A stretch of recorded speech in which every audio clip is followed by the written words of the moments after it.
Alrighty, good morning and welcome everybody. I'm glad you could join me.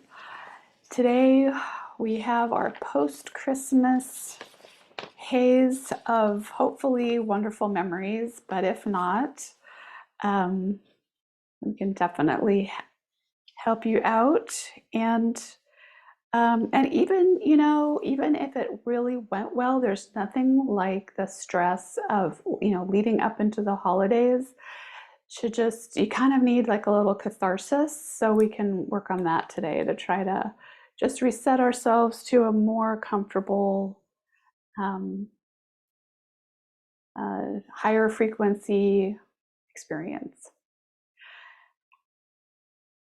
And before I get started on the clearing, I just want to say that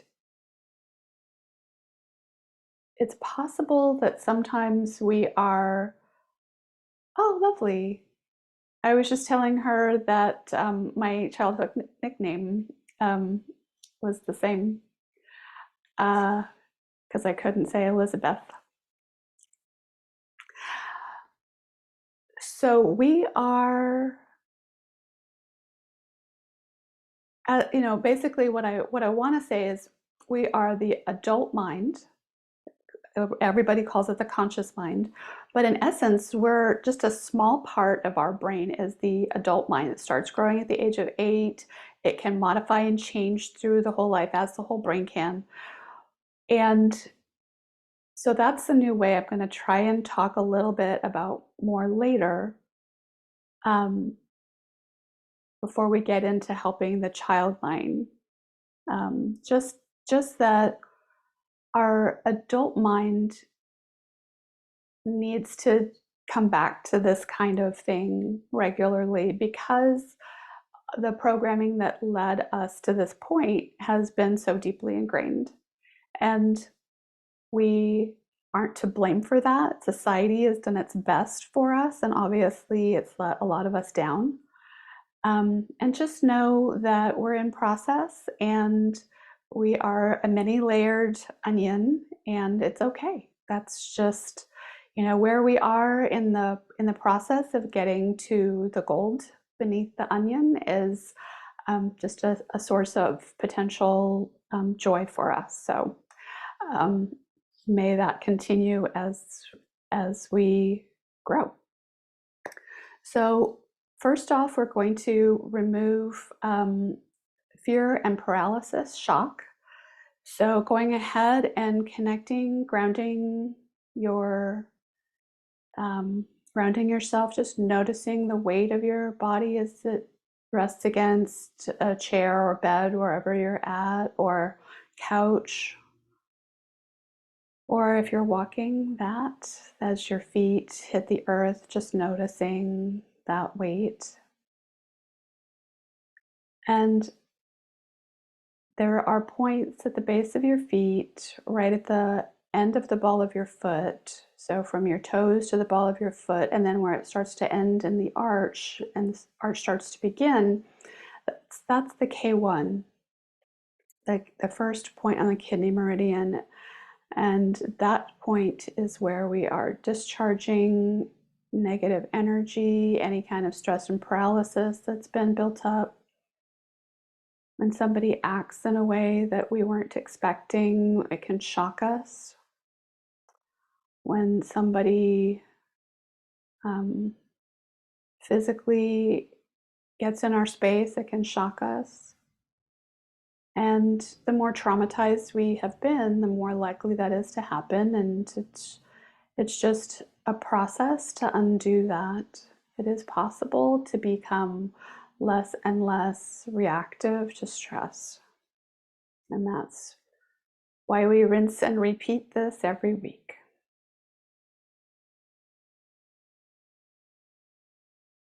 So you can just imagine, if you want, that I am standing at your feet and that this energy is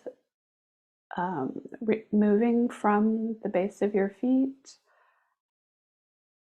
that my hands are guiding it down to the center of the earth, and that fresh energy can come back up to that bubble where your K1 is located on both feet.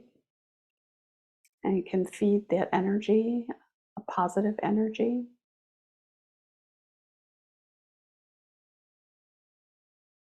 so that there's balance in the system.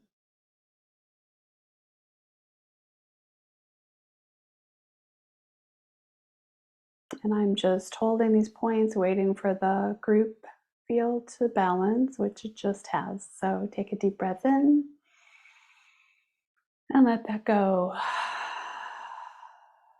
And if you have someone that you trust who you would like to have do that for you, that's possible. They just need to imagine that they have a bubble around them that's boundaried, and you imagining you with your own bubble, um, and that you're not taking on anybody's energy. You are guiding it to be released. Anything that's not yours is released, and anything that's yours is called back in the process. Alrighty, so now we're going to move on and release emotion with emotional stress release points and the end of the kidney meridian. The end of the kidney meridian is about a half an inch to an inch below the collarbones at the top of your rib cage. And you hold with thumb and two fingers. And then with the other hand, thumb and two fingers, you put those an inch above the center of your eyes. If you're looking in a mirror, look for the pupils and just go an inch above your eyebrows on your forehead. And those 2 points, if you're ever feeling stressed, if you ever wake up in the middle of the night, are a really good tool for you to calm yourself down. If you get home from a horrible encounter, maybe somebody's road raging or something like that, you can go ahead and hold those points and just give your body permission to send you sensation. And you'll find more and more that as you do that, you're able to realize that what happens is you are experiencing the sensation when you hold the points, and that you stop when you stop experiencing the sensation, the emotion, when you stop holding the points. So you can trust yourself that this is um, more and more, it will feel safer and safer to you. Um, certainly, I was a very emotionally avoidant person. Emotions scared me so badly that I couldn't cope with feeling them, and so I just had to shut them down. And I didn't realize as I was creating a soup in my body of neurochemicals, which are what emotions are. They are inflammatory in quantity, and inflammation can lead to disease, and it can also lead to um, emotional instability, mental instability, which I believe I was really struggling with for quite a while. Um, so getting back to this, I'm holding this for the group. You don't have to do anything today, but just to know that this is a tool for you to use if you need it. So just again, noticing the sensations in your body as I hold these points for the group. And I'm looking again for a frequency exchange between the two halves of the field. The two hemispheres of our brains put out a frequency, their own unique frequency. And when the brain hemispheres are in balance, they will be operating at the same frequency. But typically, those of us who've been traumatized a lot in our childhoods do not have hemispheres that operate on the same frequency. And it's a process like this that helps to bring them into balance. And again, experiences where people shock us can send us out of balance, and this is just an opportunity to get back and reset and reground and kind of have that feeling like when you take a really incredible nap of like almost like when you go for a swim and you touch the bottom of the pool and then you push up off of it and you come back to waking life on the surface of the pool. It's that kind of a sensation when you can trust that you can come to a place and you're going to feel better at the end of it. Maybe feel like you used to feel years ago and you haven't felt like that in years.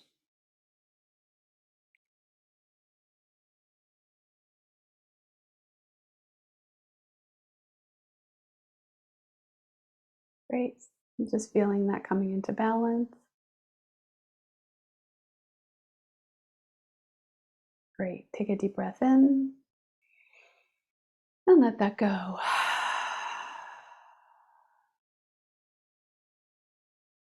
Lovely. Okay, so the next thing we're going to do is Bund meditation. This is another way of having your body relax. So we'll follow along with this. The idea is that this orange line is where we're going to imagine that the breath is able to move to. So it's coming in through the nostrils, and we imagine it polishing the inside of the skull and then coming down an inch in front of our spinal cord. This is called the central channel in Tibetan Bund meditation. And then you imagine it circling up to 3 finger widths below the belly button inside your torso. So that's called the junction. Deep breath in, and we're holding it to the junction, and then we hold the breath, but we imagine that the energy can come back up to the top, to the crown chakra, that purple color. And so we're not doing it yet. I'll guide you through it when it's time. But when we release, we imagine that purple smoke is coming up straight from our crown. And then with the throat chakra, the heart chakra, and the solar plexus chakra, we're imagining 360 degrees all around the energy in a horizontal plane in each of these 3. And then when we get to the first chakra, we're imagining energy going down into the earth. That's red. Alrighty, so we're going to go ahead and start. And let me just check. Great. Let me just turn the volume down because I see I neglected to do that. Great. So we are taking a deep breath in, sending it down the central channel to the junction, and then holding the breath while, in the second breath, sorry if you have run out of breath, you could start all over again, apologies. But if you haven't, meet us however it works out at that spot, and then when you're ready, just release it. You don't want to have your heart racing, and you don't want to see stars. Then you're stressing your body out. So just hold it as long as it feels comfortable.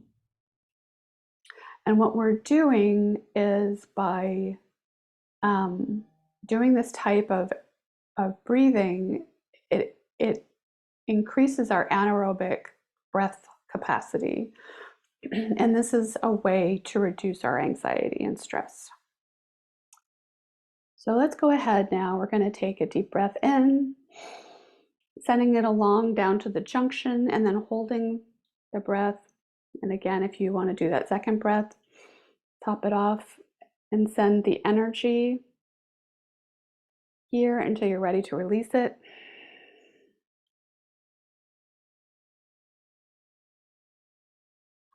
Just relax. And so yes, that was the one thing that I forgot, is that by topping off after you've taken a breath in, that inflates any extra little alveoli in your lungs, and it helps to fully engage the vagus nerve, the parasympathetic part of the vagus nerve, and that's what we're trying to build. So let's go ahead and take a deep breath in, followed by a second to top it off, and then send the energy down to the junction, and holding the breath, sending the energy to that emerald color, the heart chakra. And when you're ready to release, green smoke all around 360 degrees.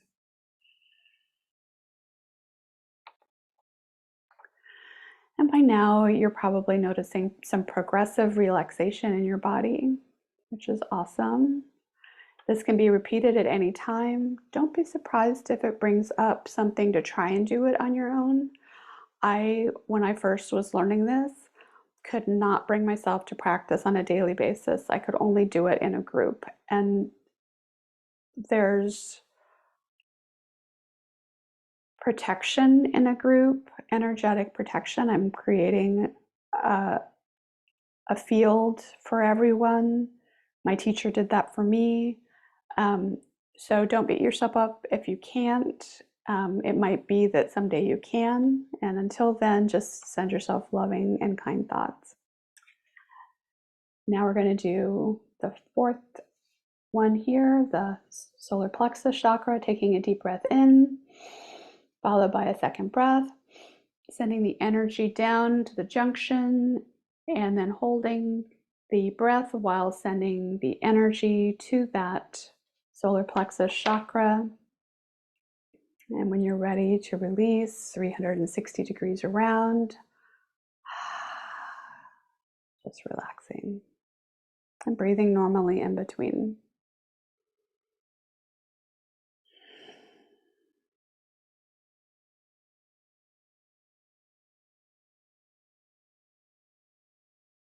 Alrighty. And now taking a deep breath in and another, sending that energy down. And this time it's going to head down from the junction, holding the breath until you feel it's time to release, straight down to the center of the earth. And just relax, breathing normally. Great. Alrighty. So now we have a little education of what has worked for me.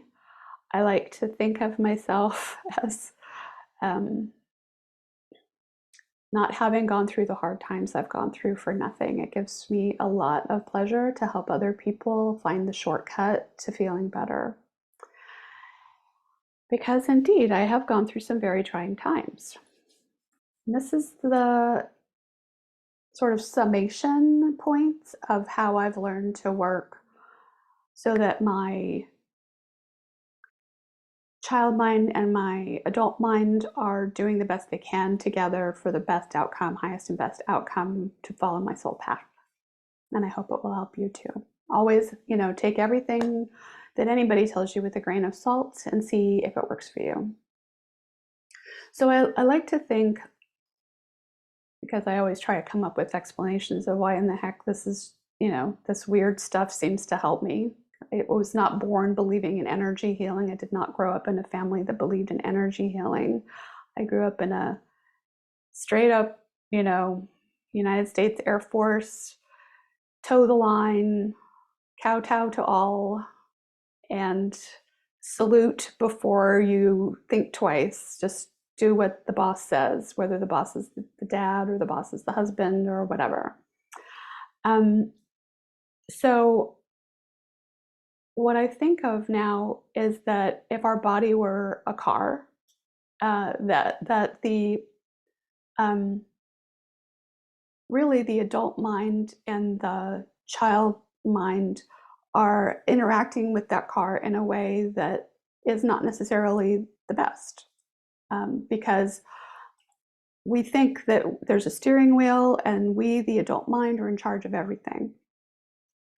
But really, there's different parts of the brain, and there's a part of our brain that is called the superconscious that started, it's not something I've heard a lot about, but if you go back and read things from 100 years ago, there's somebody named Florence Scovel Shinn in the first part of the 1900s who was very successful as a, I think you would call her somebody who had some gifts with bringing in the divine feminine, that kind of thing. And she talks about the superconscious and how we can help it work for us. So the superconscious is the one that's connected to higher power radio. And it's ready to follow higher power radio all the time. It has its hands on the steering wheel, but it can't step on the gas pedal. We have to step on the gas pedal. And the problem is in the back seat are our inner children. All of our life experiences that we have that you might have heard of called the inner child. Each and every experience that built that you could think of as an inner child.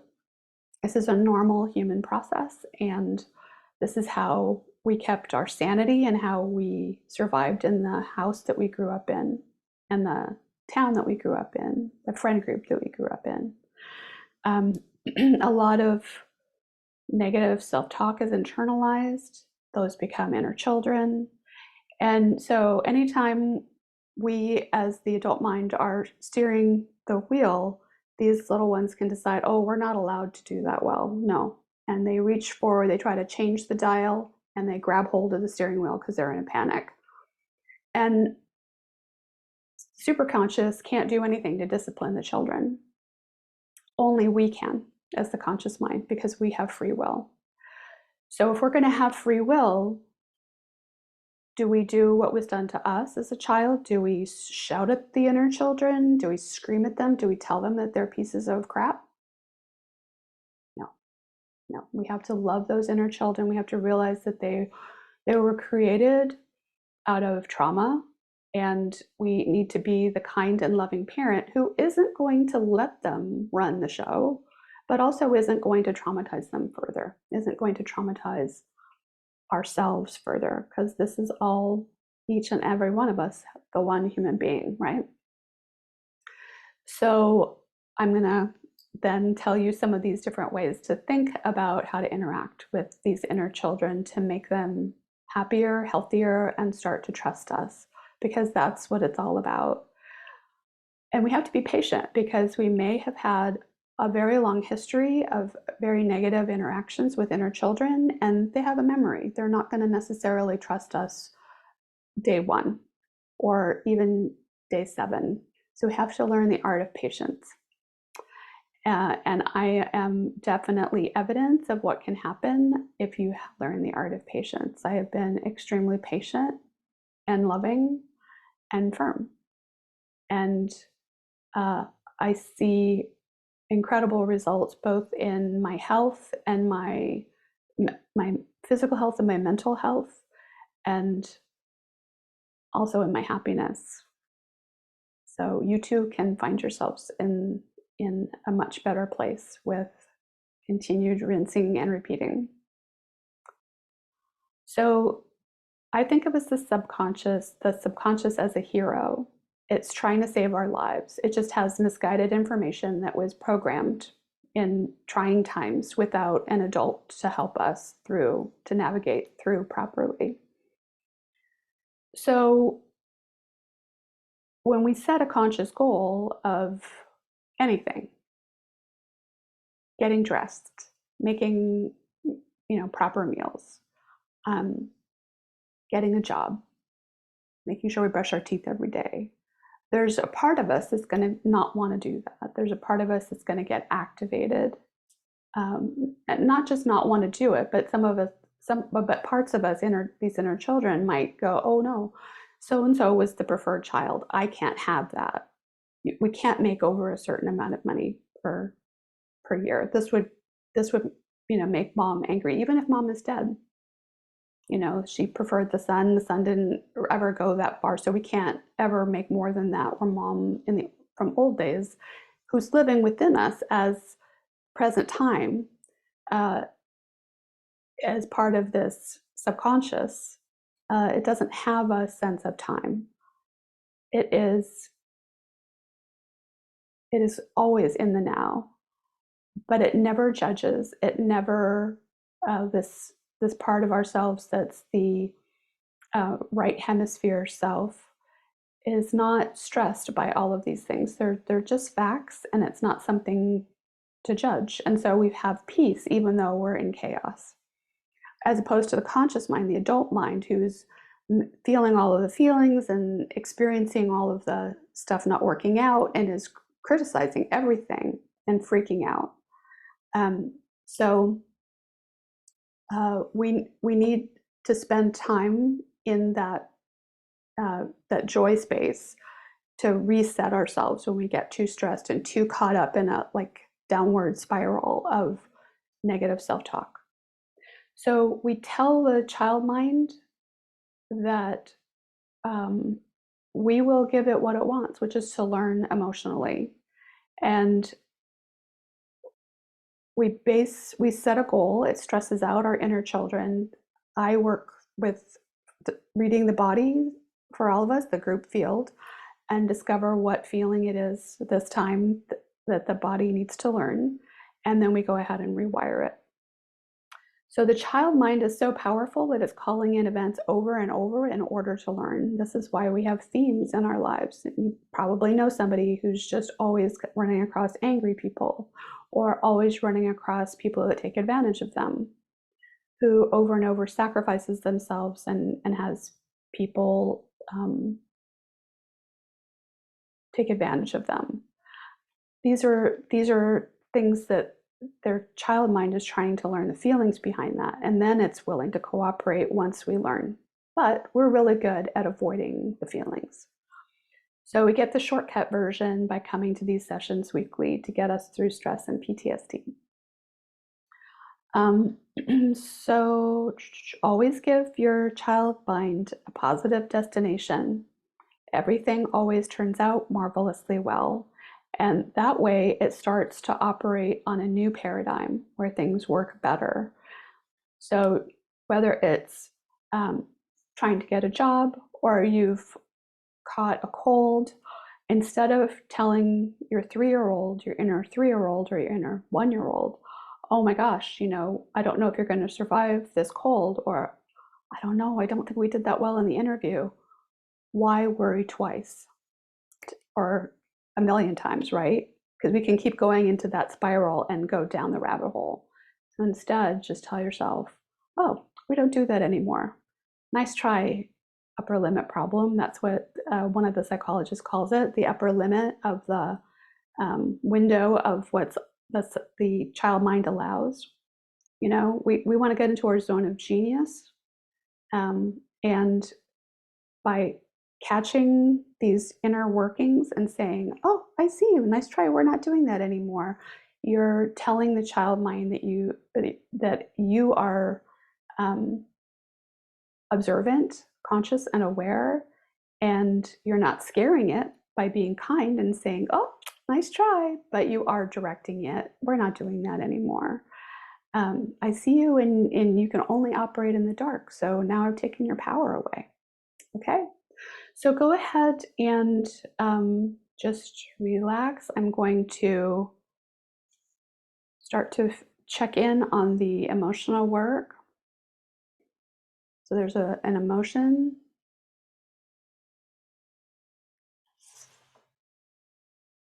And let's see.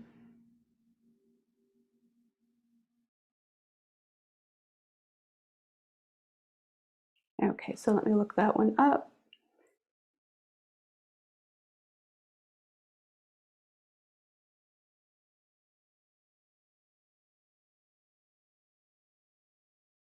I just muscle test what number it is and then look it up.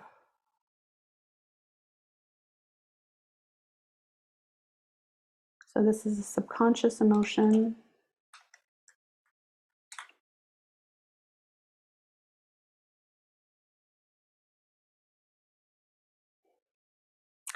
This is the emotion of feeling manic. And it's a subconscious emotion. So going ahead and connecting in to your body, noticing from head to toe any kind of sensation that happens there as we are paying attention, and give your body permission to send you the sensation, because if you think about it, we always tell ourselves that we don't want to feel things if they're negative, right? Nobody in the world ever said, oh yeah, body, bring it on. I really enjoy this feeling of being manic. Well, maybe there are some people who have, but I mean, most fearful people have not, right? Most people want to avoid it. I'm just thinking of the megalomaniacs out there who probably do enjoy the feeling. But as we who are instead dealing with fear and stress and anxiety, trauma, PTSD, we don't ask for it. So letting the body know that this is a safe time, and if you can only handle one drop, that's fine. That's utterly fine. Just sending it love, telling the body that you appreciate that it's listening to you, And then notice anything like hot to cold, numbness, tingling, pressure, ease, movement, discomfort. All of that is a normal process of the body taking the feeling and starting to do its work of learning it. And if it's uncomfortable and you would like to feel more, you can imagine sending it love. That helps. It's like the spoonful of sugar that makes the bad tasting medicine go down. So we're just trying to not yuck the body's yum by allowing the body to access and experience in its own learning form.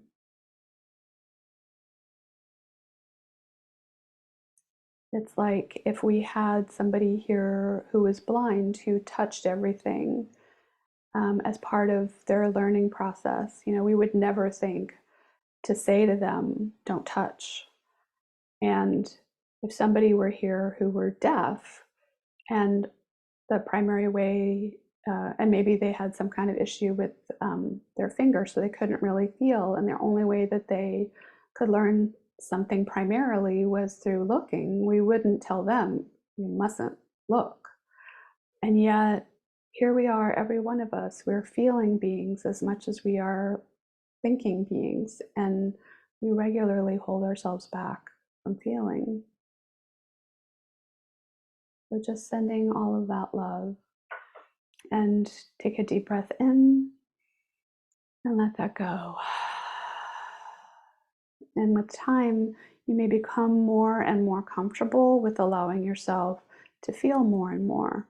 When I first learned, I was so stressed. I was so emotionally avoidant. I couldn't feel anything for more than a brief second. And even if I could, I was so made so uncomfortable by it that really that was all I could muster.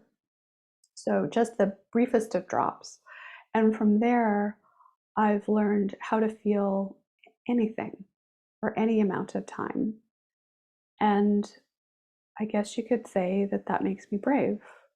But I certainly didn't intend it that way. I just intended to try to heal.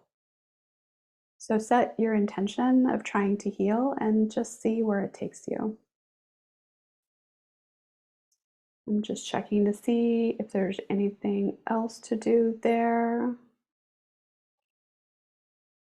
One more hidden emotion.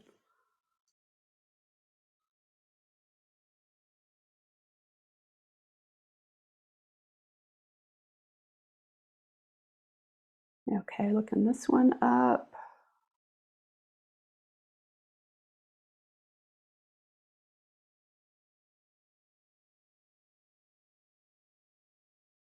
This is feeling unsupported.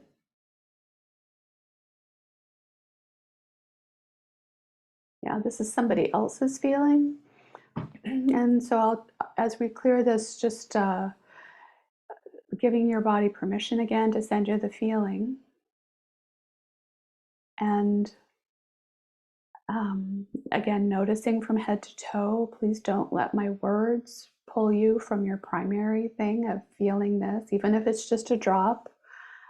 Giving your body permission to send you that drop. Be very clear. If you can handle 2 or 3 or the whole dropper or the whole dropper full or the whole body is up to you. But sometimes we take on other people's emotions, especially when we're children. We sometimes take on feelings to try and help our parents cope better in the world. And then we spend our whole lives feeling a feeling that isn't even ours, and it can define us. So, this feeling of being unsupported that somebody else is feeling, that could have been our mother or father's feeling. Or if we got primary care from an older sibling, it could have been their feeling. We, we feel like if we just give and give and give, that we're more likely to be loved and survive. So going ahead and just sending that love if that's a uncomfortable or scary feeling for you. And take a deep breath in and let that go. Great. Okay, so just sending some uh, universal energy, requesting for that to be sent to reset the chakra. So right below the widow's peak at your forehead, right,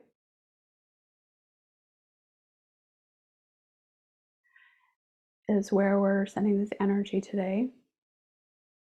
And some people might feel nothing. Other people might see a color or might feel a sensation. It helps no matter where you're at with that. Just sending yourself love and taking a deep breath in and letting that go. Great. And then we're going to go ahead and work on integrating inner children. So going ahead and um, imagine yourself, if you have a negative opinion about your inner children and you feel that you cannot connect to them safely, then this is not an exercise for you to do yet. It may be a while before you're ready for it. So just imagine yourself in a beautiful, safe place. But if you can imagine having empathy for these little ones and um, you feel like you can welcome them to be integrated within you, the if you had lots of or any emotional experience that had been where you'd been attuned to, then these little ones would already be at home in your heart. They would have been written on the walls of your heart. We actually have neurons in our heart, and that's what they do. That's part of what they are there for. They allow the emotional learning to be remembered. So we can bring these little ones home and then they don't act out. So for those of you who even might be like, yuck, I would never bring an inner child home. Well, would you want to have fewer instances of being triggered? Then this is something to work for. All right. So going ahead and um, closing your eyes and imagining yourself in a beautiful, safe place and that your inner children are there, 5,000 of them. And this is a normal amount that we work on each week from birth to the present day. And imagining that you can walk up to them and either out loud or in your head, you can say, hello. Tell them, I'm so sorry. I didn't know you were here all alone. I came as soon as I heard. I'm you, all grown up. We've survived and we've thrived. Your home is in my heart. Come home to my heart. And show them about a half a dozen pictures of you between the ages of birth to the present day so they know that you've survived.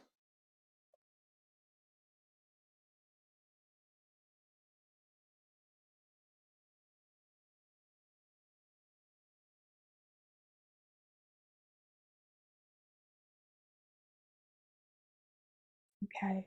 And if you need more time, I'm going to direct you to watching my fourth oldest group stress video, which is 49 minutes and 55 seconds long. And at minute 35 and 21 seconds, you'll find a much more well and deeply explained inner child integration exercise. So look for that. In the meantime, we'll carry on. So, just relaxing and asking them if they're willing to come home to your heart.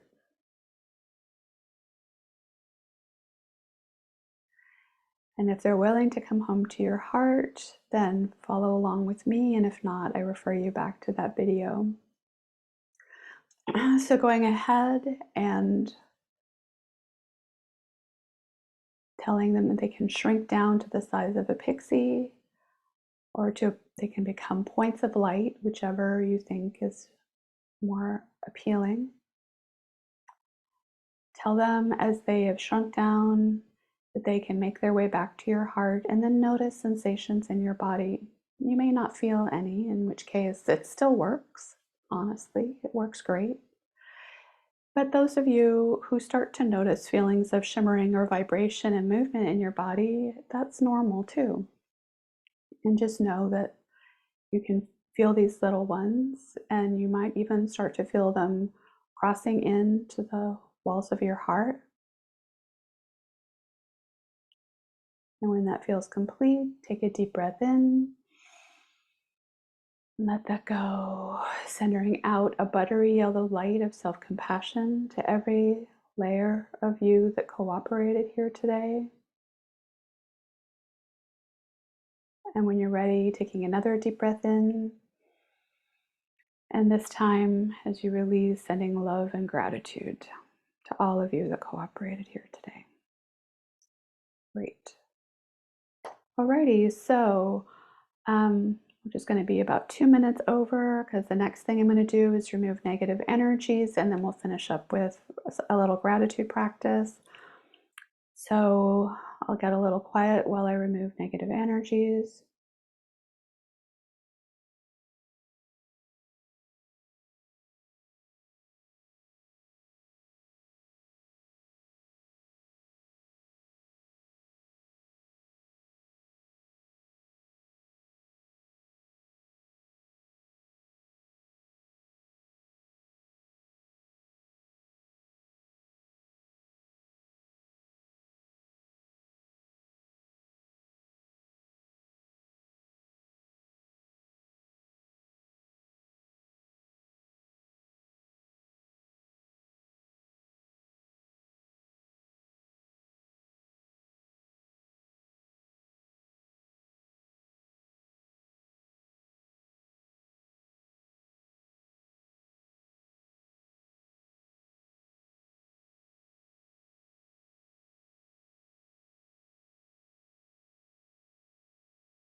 Alrighty, okay, so that's complete. And then gratitude time to yourself for showing up, to your child mind for working with you, for your higher power for always being there for you.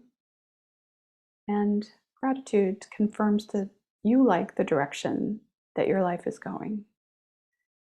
So gratitude will help you. Just a reminder that I do offer a 6-week program where we meet at 9 o'clock instead of 10. And it is a paid version where you have your own goal, and we work towards that for 6 weeks. And if anyone knows anyone who has cancer, I'm also offering a free program Wednesdays at 8 o'clock. I don't have enough people to start that yet, so I'm looking for people who are interested to come to that for free. I think that there are ways in which our stress can be working against us if we have cancer, and I believe that working towards that it will help people's survival. So, anybody interested in turning on cameras, or just speaking about whether this helped you today, or have any questions that I can answer? Yes, Buffy, hi. Hi. I really enjoyed it. I was very relaxed, Great. very nice. Thank you Good. so much. A pleasure. And you've got some tools, right? Yes, I have some tools. Yes. Everything always turns out marvelously well. Thank you. Pleasure. Yeah, thanks so much, Liz. I was in my car and it was really effective. Nice to see you, Buffy. I'm glad you made it. Yeah, I don't know why it works, but it does, and that's all I need to know. I loved what you said about integrating both hemispheres of the brain when when the frequency gets off. But I think you said they're supposed to be sort of balanced, and when they're out of balance, they're actually the same frequency. Because that really describes how I feel after we do these sessions. Yeah, both are in balance. When they're in balance, they operate at the same frequency, and when out of Okay, balance, so the opposite. Okay. yeah, you can sort of think of it as like uh, the the hemispheres of the brain operating in a three-legged race, where there's the adult and the child, right? And so, if you've ever seen a three-legged race, the ones who win are the ones who have the closest to the same leg length, because you have to Oh. operate, you have to like, it's easier if you can match your strides if you have closer to the same leg length. Mm. And the adults who figure that out and work with the child and they shorten their stride to the child's, that they're the ones who win those races. Well, we're in a race like that all the time with our two hemispheres. Our two hemispheres have a hard time keeping up with each other because they're operating with these different frequencies. And so taking the time to do these kinds of sessions are helping us come into balance between the two. Uh, and by integrating inner children, it allows that, um, less and less of a trigger. Each time we do a session, we're putting some of these little ones, tucking them into the walls of our heart, and they don't need to act out. They've got a home and they're loved. They've made it, right? So I find that a Tucking beautiful them thing. into the walls of our heart. I love that. Sorry to interrupt. That's beautiful. Yeah, a pleasure. Hi, Dalibor. How are you? Oh, okay, my phone got done. Thank you for meeting and coming for this place and coming a bit later. I want to ask you, I'm thinking about my couple of friends, sister and brother in recovery. It's okay to send for she a link to being here. It's okay to send what you have in the past, or need to go first here and then you send for him. What do you think? Your work. Uh, you're absolutely welcome to invite him. You can either give him my email, which is, I'll put it in the chat. Uh,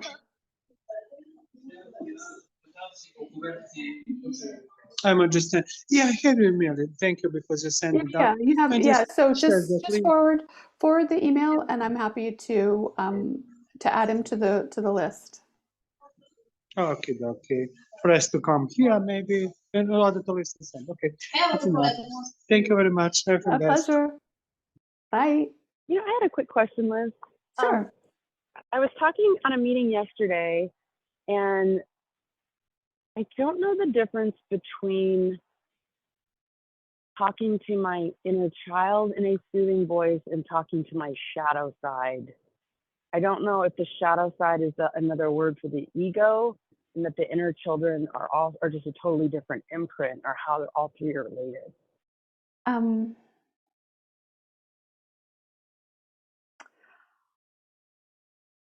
yeah, so there's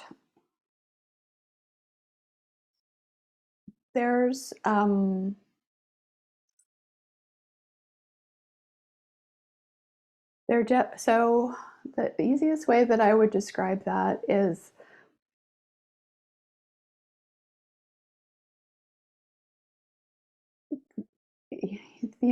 there's a part of us that uh, doesn't believe we're deserving, and um, finds it success terrifying.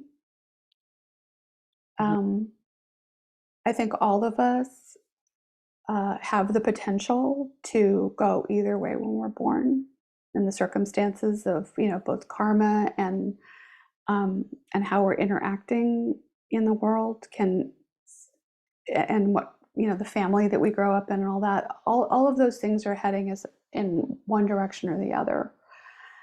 So we can come into this world and we can develop a self-talk that supports the shadow to grow, where Like, say, for example, we grow up and we're so traumatized and we just absorb all of the hate that we feel towards the abuse that we're getting towards the world. And so we become, misanthropic and we just want to destroy. Or so people like that, all of the parts of them that are positive and good, because we're born with everything, all of those parts become their shadow. So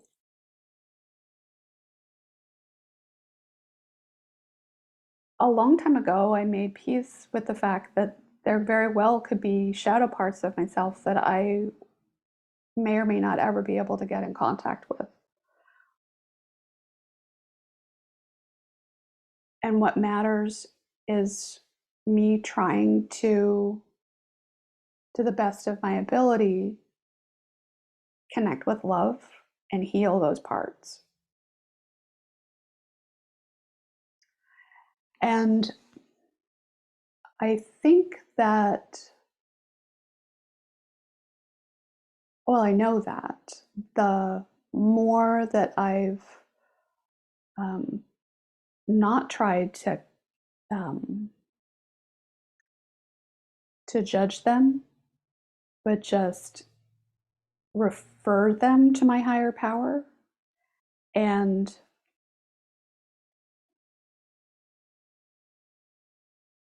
send and love them and connect in to the fact that as a whole, all of me are growing towards love and evolving towards love, that has lessened and lessened the shadow. Because part of what we're having to realize is that when we can't look at it, we can't love it, we reject it, that's where the energies can do their mischief. When we say to ourselves, I'm told, shadow self, that you exist, and by people wiser than I, certainly. I'm saying by people wiser than I have said that this exists. I know that if I send you love and can handle both the fact that you exist and that I'm evolving towards love, and that I'm holding both the full range of emotional experience of that, of like kind of like the heartache that a part of me could exist that's so wounded that it would want me to not succeed, or not want other people to succeed, that it might want to do harm in the world. That if I can hold the two at once, then I take the energy away from the shadow and I bring it to light and love. And the more that I can do that with every aspect of shadow, the more I bring the whole of myself to doing good in the world and healing. Am I answering the question sufficiently? Do you feel like you've gotten something helpful with that?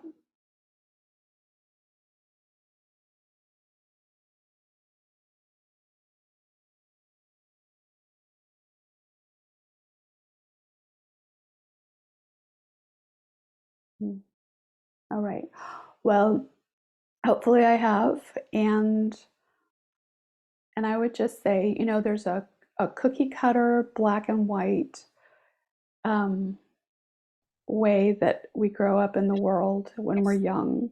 And um, we have very rigid expectations of what's allowed and what's not allowed. And obviously, it's not okay. In my world, it's not okay to harm somebody unless, like if somebody were trying to kill me, I would defend myself. But other than that, I believe in do no harm. And to realize that within us we might have seeds of self-harm breaks my heart. and makes me feel like here's an inner child that I can help, that took on this energy and got hidden away because it wasn't allowed in some way. Maybe did some destructive thing. Thank you. Yeah. Yeah. No, I was sorry. I was commenting before. I was Oh, you muted. had. At my fault. Because I was told when we're doing the shadow work that it should be limited to like 20 minutes, and then afterwards I should do a 20-minute soothing exercise after that to kind of balance it out, like a shower or stand in the sun or go for a walk. And I feel like if I do the inner children integration, then I'm not actually needing that kind of an offset. So it seems like one's dark and one's light. Is that what I'm hearing? Yeah. Well, Wounded, broken. yeah. The shadow work is more. Acknowledging